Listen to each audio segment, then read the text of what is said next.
do need that. I'm not going to add any salt to this because the soy sauce has quite a bit of salt in it. But I am going to add a little bit of fresh pepper. You know how I love pepper. That part's optional. Just kind of coat that in there, or mix it in there rather. And then from here, it's pretty easy. You take one of your chicken pieces. I'm using the breast. I'll need to wash that when I'm done. I've touched it with raw chicken hands. Just lightly coat the chicken breast and then put it in your soy sauce mixture. Scrape off any excess of that. You don't want too much. And then dip it in your panko breadcrumb mixture. Kind of press it in there.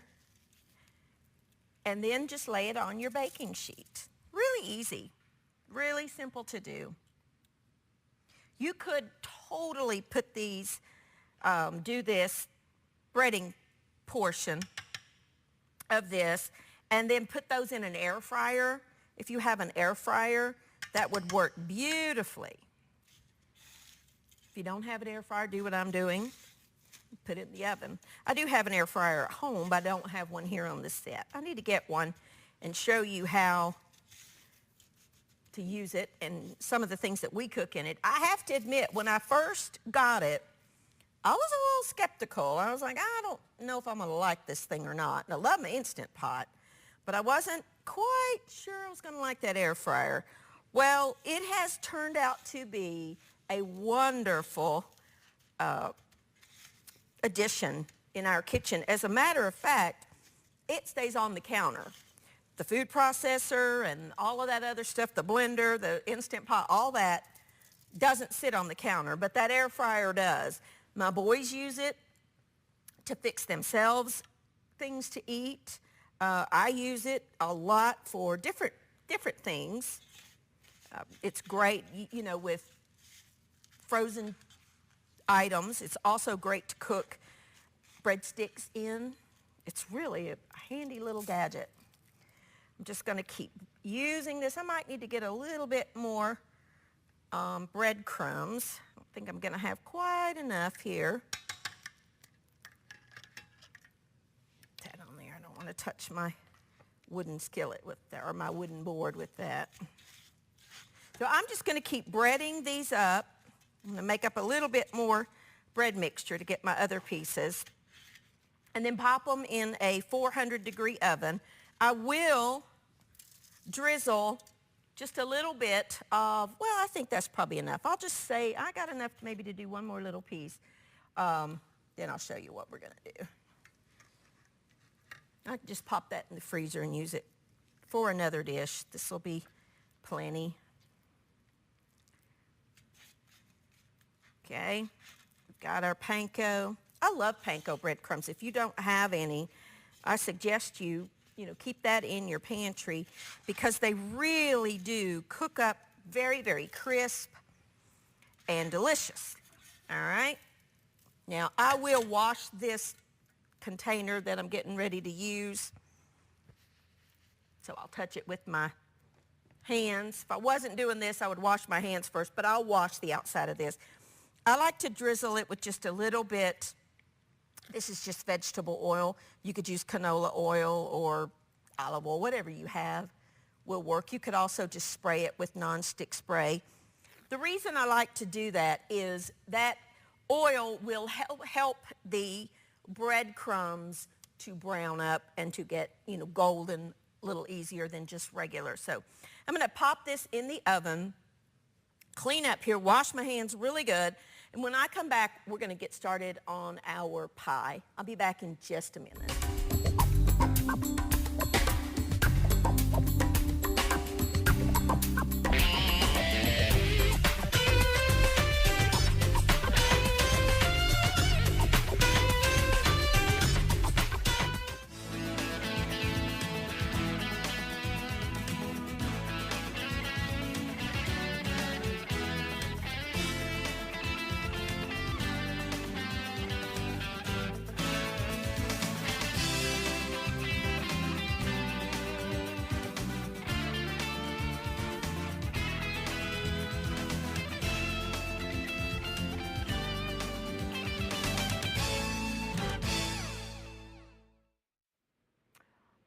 Alrighty, our chicken is in the oven, and I'm going to get started on the pie because this needs to chill just a little bit. This would be a great make-ahead recipe. I have 1 package of instant pudding. Now, I'm using coconut cream flavor, but you could use vanilla, whatever kind you like. And I'm not using the 2 cups of milk that it calls for. I'm only going to use 1 cup of milk. And then I'm going to mix that. This is so easy, but so good. Coconut cream pie is one of, if not my favorite pie. I love coconut cream pie and I love pumpkin pie. So I'm just going to blend that together, taking my spatula, scraping down the sides as needed. Now this particular one has little bits of coconut in it. Not enough for me though.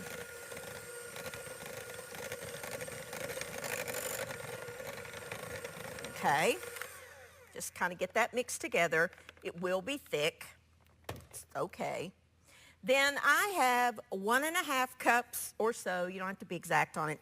Now I'm using unsweetened coconut here because I'm not using the sugar-free or reduced sugar pudding. I'm using full sugar. And just to kind of cut that sweet flavor down a little bit, I'm using the unsweetened coconut. But if you only have sweetened coconut and you want to use that, you go right ahead. I'm going to blend that in. I love coconut cream pie. Just absolutely love it. I'm going to make it on here for you. I'm going to make the lower carb version that I make at home. Oh my goodness, it's so good. It will be in the next low carb cookbook. It's not in the last one, but it will be in the next one. It is delicious. And then we're going to fold in 1 cup or 1 container, 8 ounces of just Cool Whip. You could make your own whipped cream if you want. But in this application, I think the Cool Whip does fine. Get rid of that. Let's put these over here. Clear my space up. And you just want to fold this in. Just gently. I mean, you don't have to worry too much about deflating the Cool Whip. It's not going to go anywhere. I think I'm going to switch to a little bit of a bigger little spatula thing there. Yeah, let me get this one. That one's just a little small. And you're just folding this in. If you wanted to add a little touch of vanilla, you could. It's not necessary.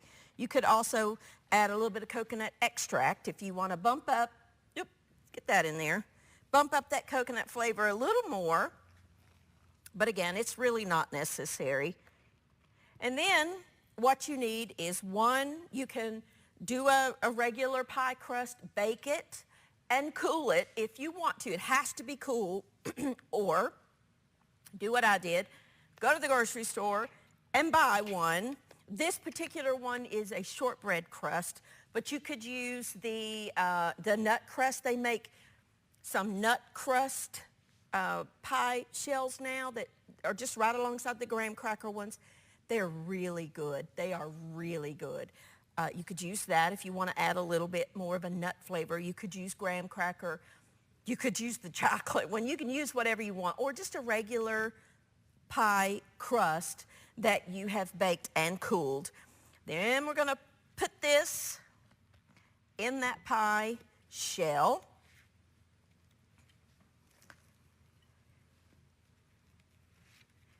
Oh, it's so good. I think I really probably ought to taste this to make sure that it tastes good. Although I know it does. Let's do that.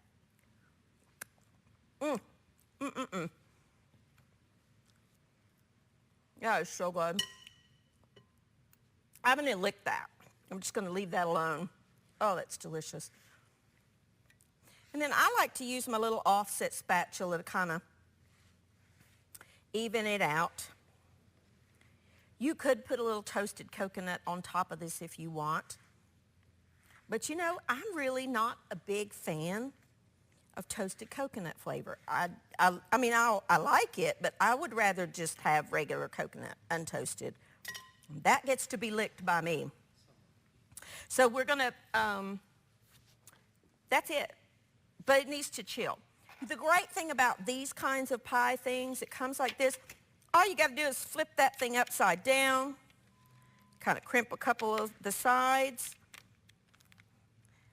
And there you go. You got an instant pie cover. I don't know if you knew you could do that or not, but that's great.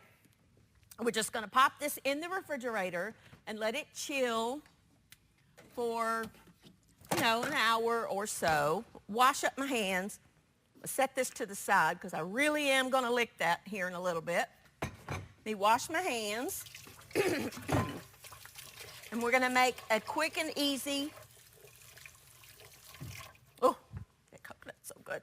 We're going to make a quick and easy stir-fry carrot dish to go alongside our chicken. And we're also going to make some, let me grab my ingredients here. We're going to make a quick, easy radish salad. Now, I know a lot of you are going, a radish salad? If you're like me and you love radishes, and I do, these are really good.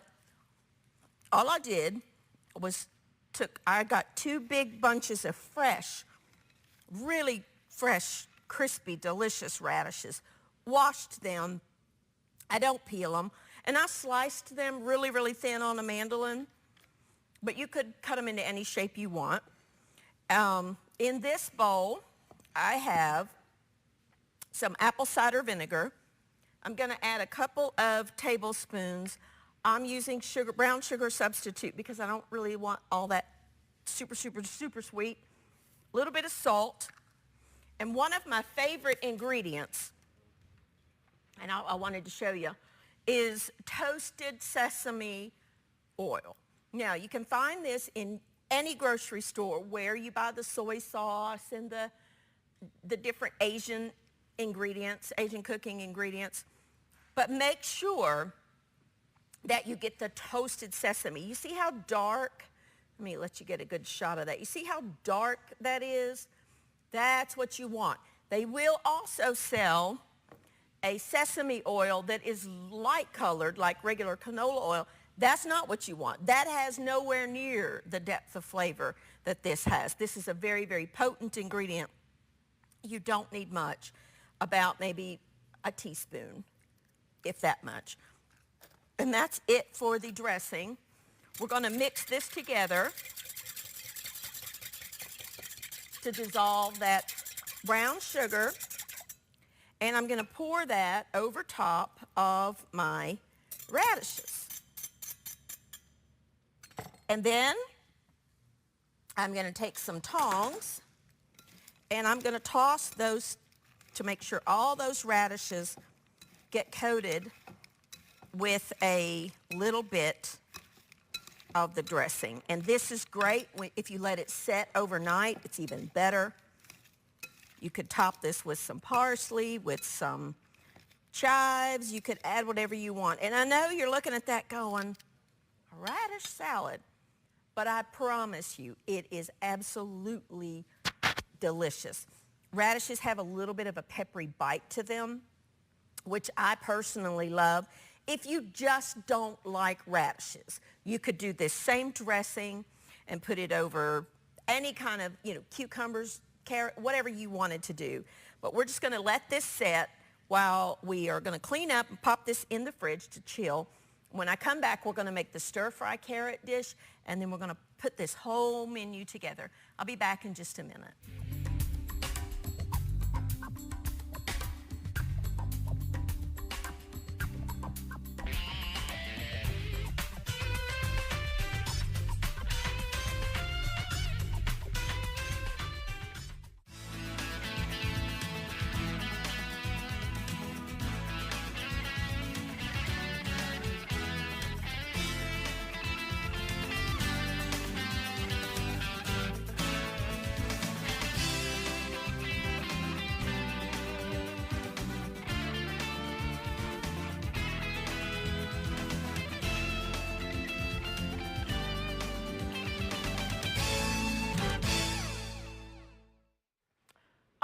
righty, now the pie is in the oven or in the refrigerator. The radish salad is in the refrigerator. The chicken is in the oven, almost done. And we're going to get started on a quick and easy side dish.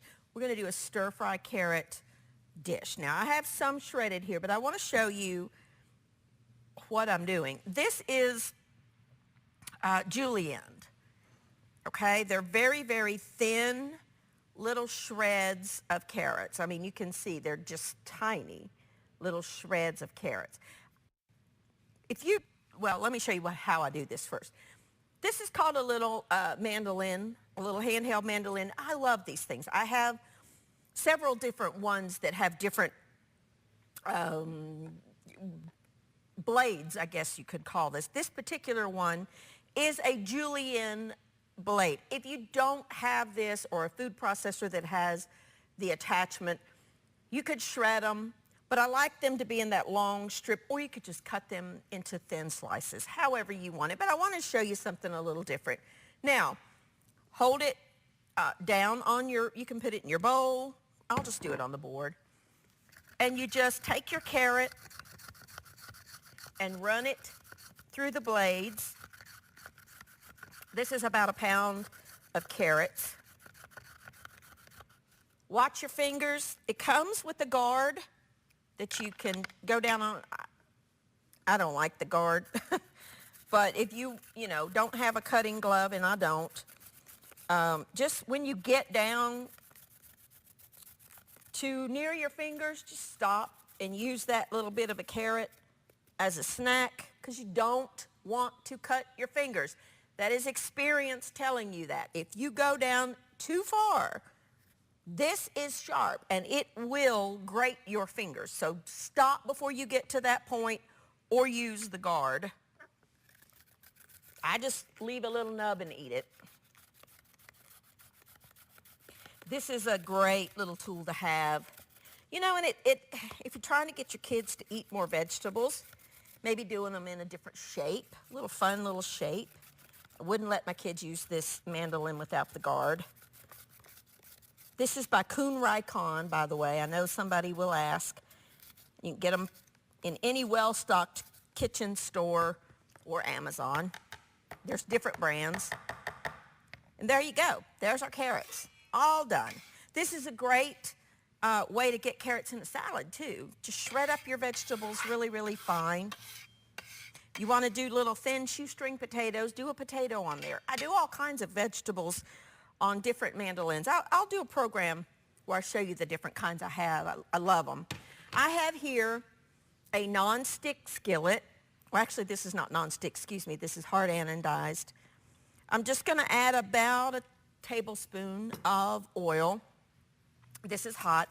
And I'm going to add these carrots. Now, this will go pretty quickly because they're very, very thin. I'm going to add a little bit of salt, a little bit of pepper, and a little bit of ground rosemary to my dish. And I'm going to get some tongs real quick. And just kind of toss them around. If you wanted to add a little bit of chicken broth, you could. If your carrots are thicker, I probably would add a little bit of chicken broth. But where these are so thin, they're not going to take very long at all to cook. Just a second or two, about a minute, maybe 2. Turn it up just a little bit because they're so fine. You could also do a mixture of carrots and celery together. All right, while that's cooking, let's get a check on our chicken. I'm going to set these to the side and just have a snack. Let me grab an instant meat thermometer. This is a handy-dandy little tool to have in your kitchen to check the temperature of your meat products. I like the instant read ones. They're not, Thermopin makes the best one, and if you want to get that, that's the brand that is the best. But this one's not Thermo. This is, I don't know the brand, but it's just an instant read digital thermometer. And let me check the temperature of the inside. Go to the middle. Needs about maybe 5-6 more minutes. I like my chicken breast to be about 170, 175 is the temperature that I like them to be. So we're just going to stir our carrots. Pretty well done. Oh, it smells so good. If you wanted to add a little bit of chicken broth, you could. If you wanted to add some garlic, you could. I am going to add a little bit of this toasted sesame because it just tastes so good. I'm actually going to turn this off. Just a little drizzle. Oh, instantly you get that smell of that toasted sesame. Those are done. Really, when you cut your vegetables that thin, they cook very, very quickly. You don't want to overcook them. As always, taste for seasoning. You want to make sure, do I have a fork in here? Yeah. Somewhere, yeah.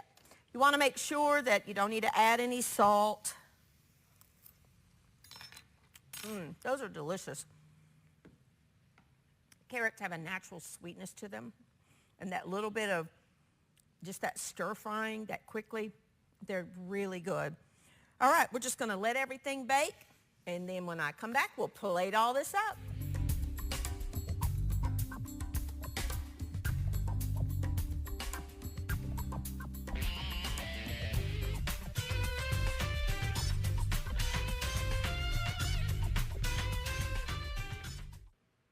Alrighty, everything is done. If you want to, you could put your broiler on your oven for like 2 minutes at the very end. That kind of helps just to crisp up even more. So here's our chicken. Let me grab a piece of that and put that on our plate. Woo, let's get this one.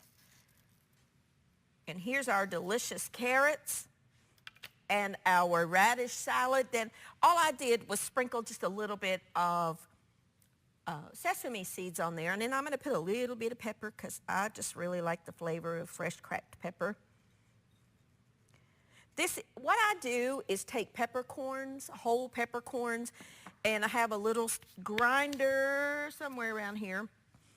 It's actually a little coffee mill, but I use it exclusively for spices, and I grind up enough to where, I'm going to use for maybe a week, and then, or use a pepper mill. I have lots of pepper mills. I actually collect pepper mills. Got all kinds of them back there. Freshly ground pepper. Let me just tell you, there's a world of difference in the pre-ground stuff and freshly ground. Absolutely a world of difference. And we've got so this is just our quick little radish salad with sliced up radishes. You could use cucumbers or whatever you wanted. I adore radishes. So we made a quick dressing with cider vinegar, a little bit of brown sugar, just kind of cut that bite of the radishes and add just a touch of sweetness. I added a little bit of sesame oil and some salt and pepper. Let it marinate. You're good. We've got our wonderful little Asian chicken. We used panko breadcrumbs with a little bit of ground ginger, a little bit of ground garlic, dried garlic, because fresh would burn. We made a mixture with plain Greek yogurt and soy sauce, breaded it up, baked it in the oven. Our delicious little quick and easy stir-fry carrot dish that we made in a matter of minutes. This is great julienne, but if you want to slice them, you can just slice them really thin. If your carrots are a little thicker than what this is, I do suggest adding maybe a little bit of chicken broth. Cover it, let it go for a minute just to sort of soften up. And we can't forget our pie. This is our delicious, quick, and easy coconut cream pie that we just used. Instant coconut pudding mix with some Cool Whip and some milk and I used unsweetened coconut. Pop it in a little pre-made shortbread crust. Let it chill for about an hour, and you've got dessert done. Here are some very easy, fast recipes for you to try.